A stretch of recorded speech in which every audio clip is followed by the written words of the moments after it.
Cumprimento os irmãos com a paz do Senhor Jesus. Convido os irmãos a abrir as Bíblias em Mateus 1, 25. Enquanto os irmãos procuram mais uma vez, agradeço ao Senhor pela oportunidade de trazer a sua palavra e a confiança dos pastores. Amém, irmãos?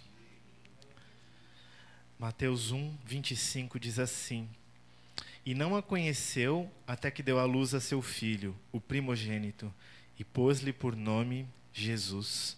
Amém, irmãos? Os irmãos podem se assentar. Esse é o nome dele, Jesus. É um nome tão simples, já é um nome assim até comum, porque muitas pessoas usaram esse nome.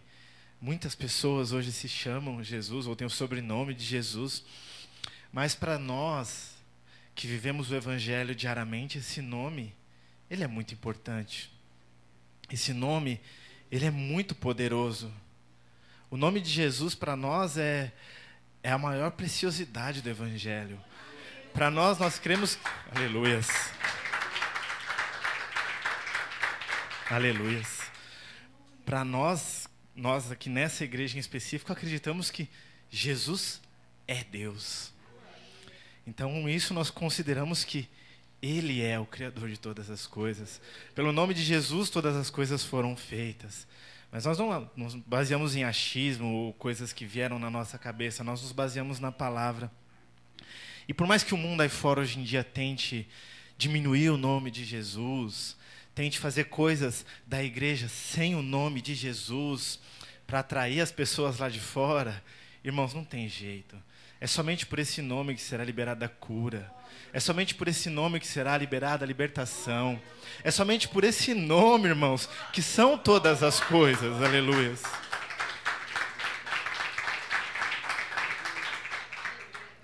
Irmãos, é somente pelo nome de Jesus que as cadeias caem. É somente pelo nome de Jesus que os diabos vão embora. É somente pelo nome de Jesus que vem a salvação, irmãos. Porque é somente esse nome, aleluias, foi até a sua última gota de sangue lá na cruz, irmãos.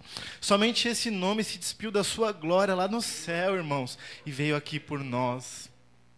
E hoje o tema dessa ministração é o caráter de Jesus. Eu comecei pelo nome dele porque é o principal, é o início.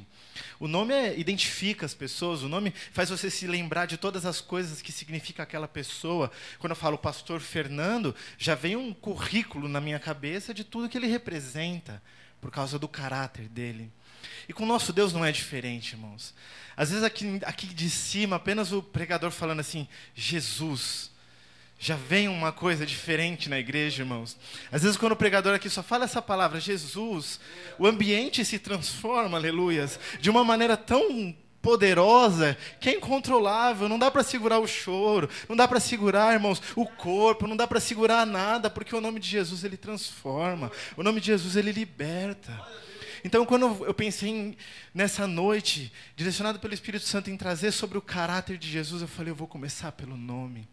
Porque hoje eu sei que quando eu falo Jesus, vocês já têm uma ficha completa de quem Ele é. Vocês começam sabendo que Ele é Rei, que Ele é Senhor, que nessa igreja Ele é Deus. Aleluias. A partir do momento que eu falo Jesus, eu sei que na cabeça de vocês já vem Salvador, Redentor, aquele que se entregou por mim, aquele que me deu a chance de voltar para Deus, aquele que se entregou. É isso que vem na nossa cabeça. Só que nessa noite eu gostaria de convidar os irmãos a ir em Mateus 5, no versículo 3. Nas bem-aventuranças. Quando o Senhor Jesus estava começando a falar, Ele já começou com as bem-aventuranças. E no versículo 3 ele diz assim: Bem-aventurados os pobres de espírito, porque deles é o reino dos céus. Pobre de espírito aqui também pode ser considerado como humilde. E o Senhor Jesus aqui, Ele estava falando algo que nós deveríamos ser, mas Ele também aqui nessas bem-aventuranças, Ele estava se revelando. Porque Ele diz que Ele é humilde. Lá em Mateus 11, 29, se os irmãos não quiserem abrir, não precisa, mas eu vou ler. Mateus 11, 29 diz assim: Tomai sobre vós o meu jugo e aprendei de mim que sou manso e humilde. Então aqui, quando ele estava falando para a gente ser humilde, é porque ele já era, irmãos. É porque ele já tinha dentro dele a humildade, ele já tinha dentro dele ser o menor, ele já tinha dentro dele ser o último, porque ele sabia que lá no céu isso o tornava o maior. Lá no céu isso o tornaria o primeiro, irmãos. Então ele veio para dar o exemplo, então ele começou por ele. Quando ele fala que você tem que ser bem-aventurado em ser humilde, é porque ele é humilde. E esse é um dos caráteres de Jesus, a humildade. Porque quando ele chega nos lugares, ele não quer ser o primeiro, ele não quer ser o maioral. Sempre que ele chega nos lugares, ele chega ali. Igual naquela passagem que ele chega com um jumentinho. Ele chega ali soltando uma palavra, algum sermão, e aí as coisas começam a crescer. Mas ele começa tudo por humildade. E na próxima bem-aventurança nós vemos aqui: bem-aventurado os que choram, porque eles serão consolados. O mundo aí fora prega um Deus carrasco. As pessoas acreditam num Deus que é uma entidade tão superior que ela é inatingível, ela é inalcançável. O mundo prega um Deus sem sentimentos, um Deus que não zela pelas coisas que nós temos em nós, que são esses sentimentos. Não, irmãos, nosso Deus ele é diferente. O Deus verdadeiro, o Senhor Jesus que desceu lá do céu, ele não veio porque ele se achava o superior e o maioral e todos que tinham que se prostrar obrigatoriamente por ele. Não, ele veio por amor. Então já começa a ser diferente a ele, já começa se mostrando um Deus sentimental. E lá em João 11, 35 e 36, diz assim.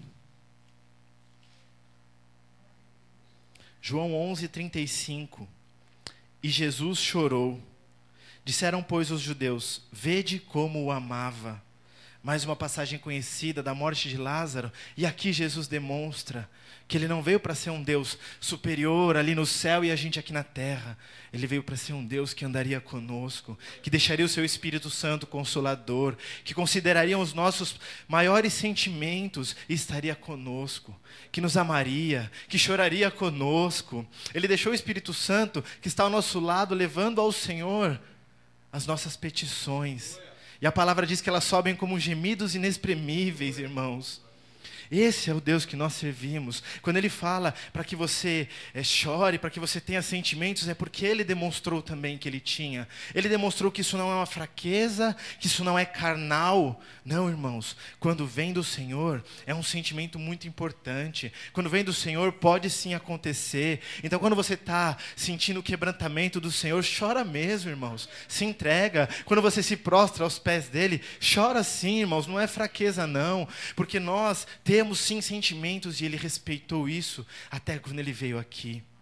E Ele demonstrou que Ele também tinha e que Ele podia seguir com isso nele. Então que nós possamos entender que o Senhor Jesus respeita todas as nossas limitações. E na próxima bem-aventurança nós lemos assim: bem-aventurados mansos, porque eles herdarão a terra.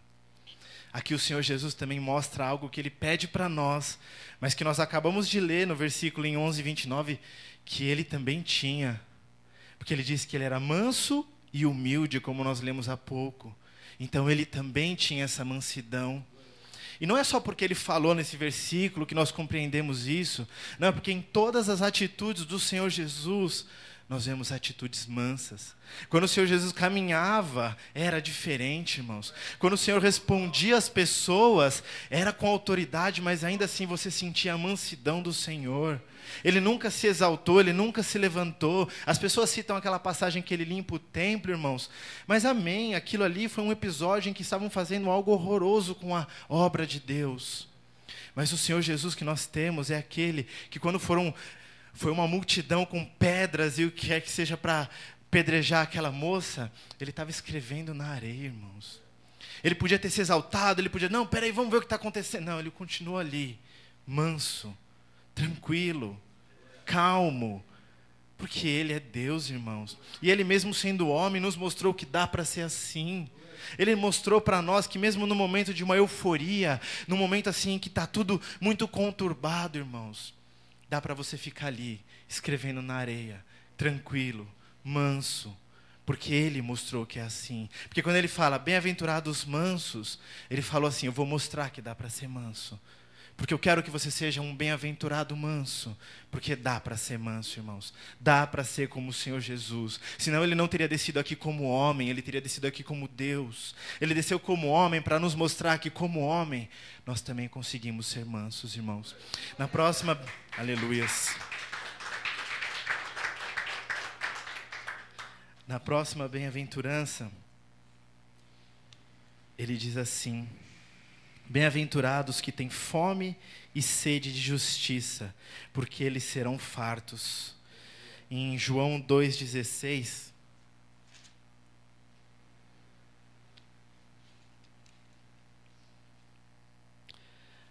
é exatamente a passagem que eu acabei de citar, em que ele purifica o templo. Em João 2,16 diz assim: e disse aos que vendiam pombos: tirai estes daqui, e não façais da casa do meu pai casa de venda. Amém, irmãos? Aqui ele demonstra uma coisa que tem acontecido no evangelho hoje em dia.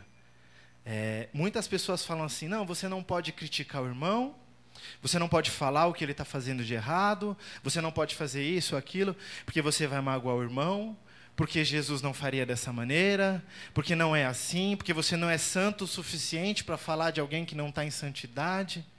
Irmãos, aqui o Senhor Jesus ele estava pondo ordem em algo que estava errado dentro da igreja, irmãos. E aí ele vem na bem-aventurança e fala que bem-aventurados serão os que têm sede de justiça e eles serão fartos. Então ele estava falando assim: eu vou mostrar como é ter sede de justiça. E ali em João ele mostrou que dá para ter justiça, dá para ser algo organizado. A igreja do Senhor não pode ser bagunça, irmãos. A casa onde Deus habita, aleluias, não pode ser de qualquer maneira, irmãos. Eu não estou falando assim que nós temos que falar amém para tudo. É como o nosso pastor sempre fala: evangelho racional. Você foi orientado de algo, busca na palavra, busca em Deus, conversa com outro pastor. Nós temos aqui, pela misericórdia do Senhor, 3 pastores que eu confio assim de uma maneira muito grande, irmãos.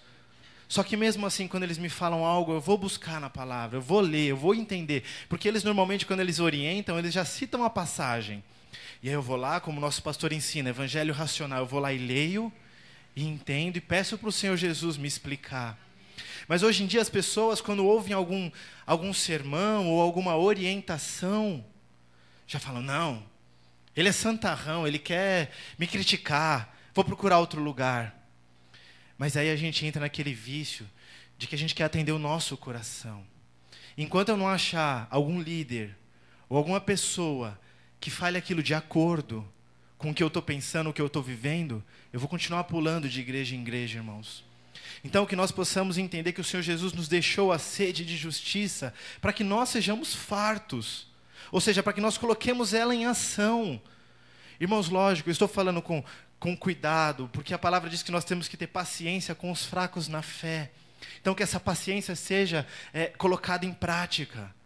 Vamos admoestar, vamos advertir, vamos lembrar, vamos conversar um com os outros. Nós somos irmãos em Cristo, nós somos uma família. Que família é essa que não pode se conversar, que não pode se aconselhar? Que família é essa do Senhor Jesus que foi deixada aqui nessa terra, que não pode se orientar? Eu nunca vi um pai não orientar um filho. Eu nunca vi uma mãe não orientar uma filha, um filho. Eu nunca vi um irmão aconselhar outro irmão.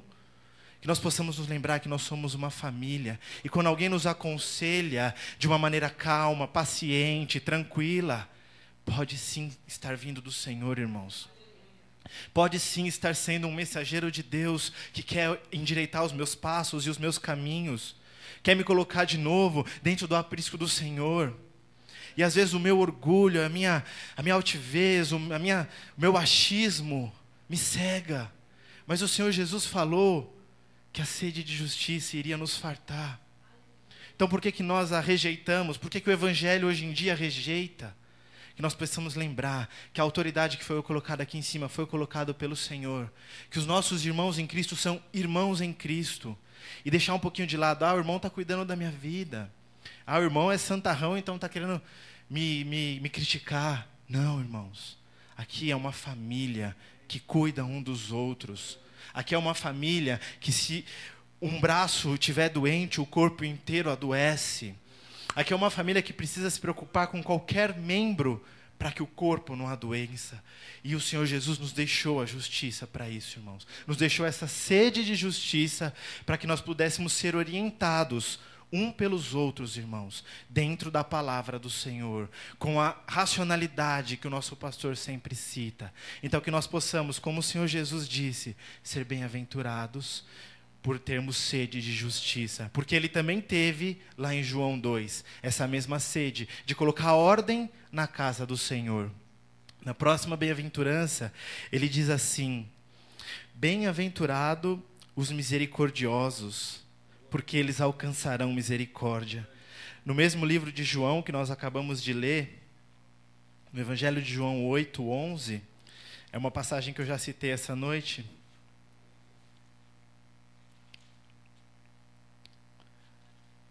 João 8, no versículo 11.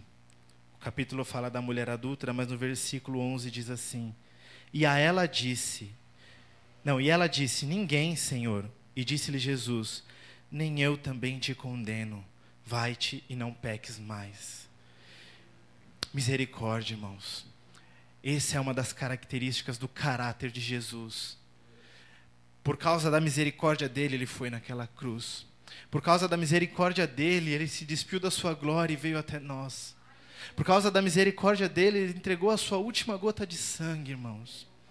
E por causa da misericórdia dele, nós temos acesso ao amor dele. Ao amor do Rei, do Redentor dele, do Senhor Jesus. E aqui nessa passagem ele faz exatamente o que eu disse agora. Ele vai com amor e ainda orienta. Porque ele fala: vai e não peques mais. Ele perdoa a mulher adúltera e orienta, falando para que ela não peques mais. Esse é um caráter muito forte do Senhor Jesus, a misericórdia, irmãos.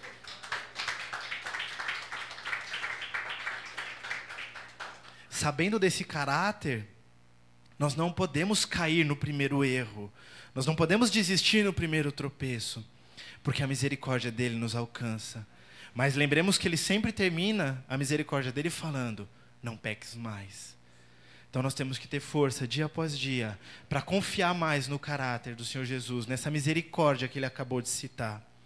No 8 de Mateus 5, diz: bem-aventurados limpos de coração, porque eles verão a Deus. Limpos de coração, um coração puro. Na sequência ainda diz: bem-aventurados pacificadores, porque eles serão chamados filhos de Deus. Eu citei esses dois juntos, irmãos, porque para você ser um pacificador, você precisa ter o coração limpo, irmãos. Para que você chegue... Não lembro se foi o Eduardo ou se foi o pastor Fernando que uma vez citou, que quando está acontecendo uma briga em algum lugar, e você chega lá, você não pode levar mais confusão para aquela briga. Você não pode levar mais bagunça para aquela briga. Você tem que chegar lá para levar a paz. Você tem que chegar lá para que a sua paz tenha até poder de cessar aquela briga. Porque você é um pacificador de Cristo, irmãos. Aleluia. E para você ser esse pacificador, você tem que ter um coração puro. Um coração puro a ponto de, como uma criança, que você às vezes dá uma bronca, você coloca ela de castigo, e ela entende o que aconteceu, mas no momento seguinte, quando você pede um abraço e um beijo e fala que está tudo bem, ela te abraça.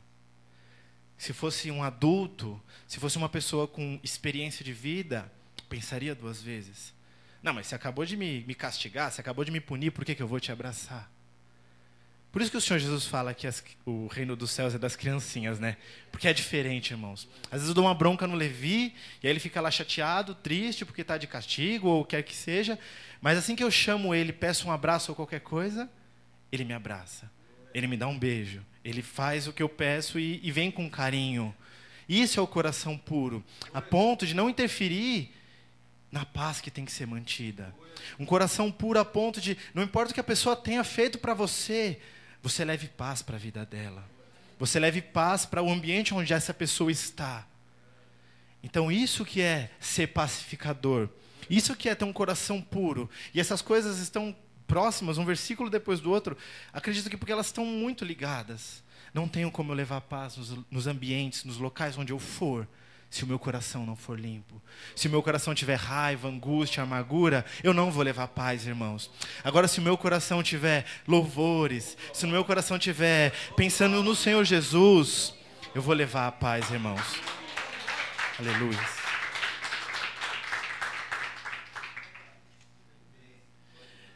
E o Senhor Jesus, Ele não pede isso à toa. Lá em Filipenses 4:7, é um versículo muito conhecido, diz assim: e a paz de Deus, que excede todo entendimento, guardará os vossos corações e os vossos sentimentos em Cristo Jesus.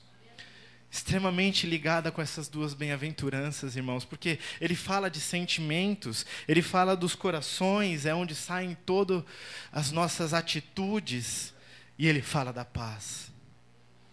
Então, se o Senhor Jesus, que dá a paz que excede todo entendimento, falou que vai guardar os seus sentimentos e o seu coração em Cristo Jesus, você consegue ter um coração limpo e você consegue ser um pacificador, irmãos. É isso que o Rei tem para nós. Cumprimento da sua palavra em nossas vidas apenas, irmãos.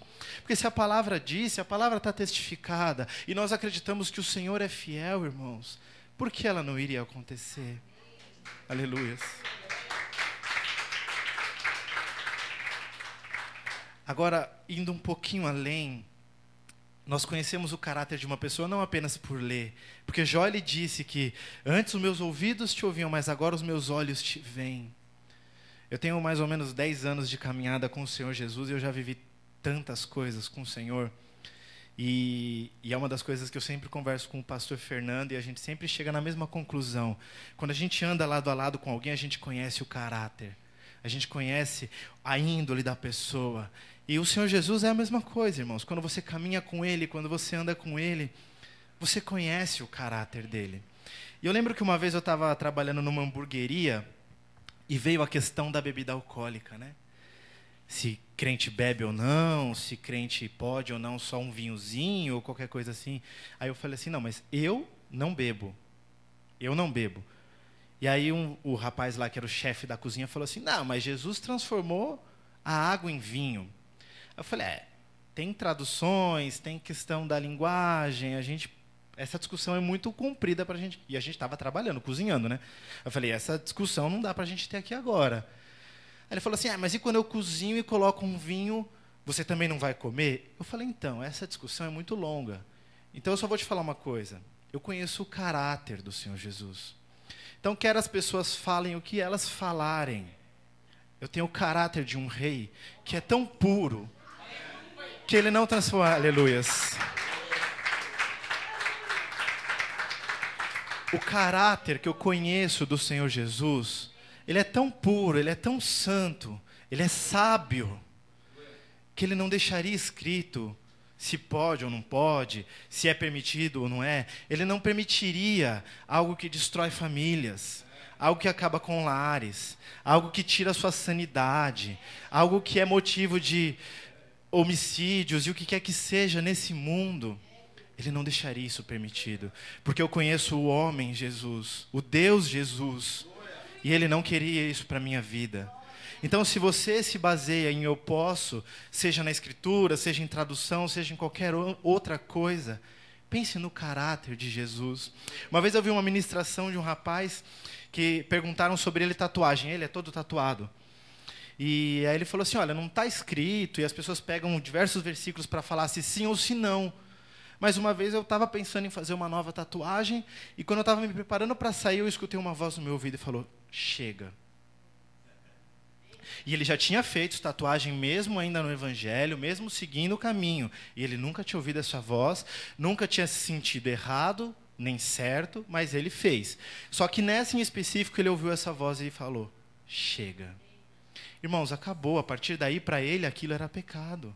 Aquilo era errado, porque ele ouviu uma voz, ele sentiu a presença, a mesma presença que nós sentimos quando nós louvamos, a mesma presença que nós sentimos quando nós estamos sentindo a presença do Espírito Santo. Ele ouviu essa voz falando, chega.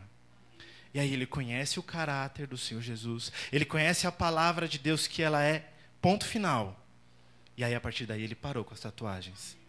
É a mesma coisa, irmãos. Não importa se pegaram uma tradução de não sei da onde, se falam que lá no antigo e não sei o que. Não importa, irmãos. O Jesus, o Senhor Jesus que eu conheço, não quereria para a minha vida algo que destrói tanto quanto a bebida alcoólica. E aí quando eu falei isso para aquele jovem, para aquele cozinheiro, ele se calou. Ele não soube falar mais. Porque apesar de tudo que fazem com o nome do Senhor Jesus aí fora, ele nunca deixou o caráter dele ser corrompido. Ele nunca deixou que o diabo sujasse o caráter dele. Então as pessoas sabem que um crente, que o Senhor Jesus é diferente.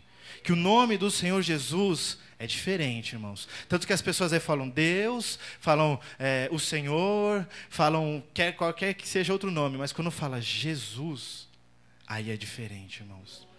Então, irmãos, que nós possamos nos lembrar que caráter não é só aquilo que está escrito. Porque Ele nos deixou, como nós lemos aqui hoje, diversas características do Senhor. Mas o caráter é de andar do lado. O caráter é de conhecer dia após dia. E quando você conhece, irmãos, pode vir o maior sábio, pode vir o maior estudioso que tiver nessa terra, irmãos. Você vai poder falar, não, mas eu conheço ele de andar do lado. Aleluia. Aleluia. Assim como você defenderia um familiar seu, um amigo, um companheiro de igreja, assim como eu defenderia o meu pastor. Porque quando falam aí fora, não, porque roubam na igreja, porque isso, eu falei, não, lá na igreja não. Porque eu conheço o meu pastor não só de conversão, mas até de antes. Minha esposa conhece ele da época da escola. Então eu conheço o caráter do líder que Deus colocou nessa igreja. É a mesma coisa com o Senhor Jesus, irmãos. Quando te confrontarem por algo que você faz pelo Senhor, e vierem falar, eu conheço o caráter de Deus, eu conheço o caráter do Senhor Jesus, que é diferente do que esse mundo aí fora fala, irmãos. Então que nós possamos buscar mais conhecer desse caráter, buscar mais poder falar assim, não, mas eu sei porque eu ando com Ele. Eu conheço o Senhor Jesus de andar com Ele, irmãos, e não só de ouvir falar. Porque o caráter do nosso Rei é totalmente diferente do que o mundo aí fora está falando, irmãos. Então, que nós possamos lembrar sempre de se perguntar, o que o Senhor Jesus faria? O que o Senhor Jesus faria? E aí, quando nós lembramos do caráter dele, nós sabemos o que ele faria, irmãos. Eu agradeço mais uma vez a oportunidade, as palmas louvam ao Senhor.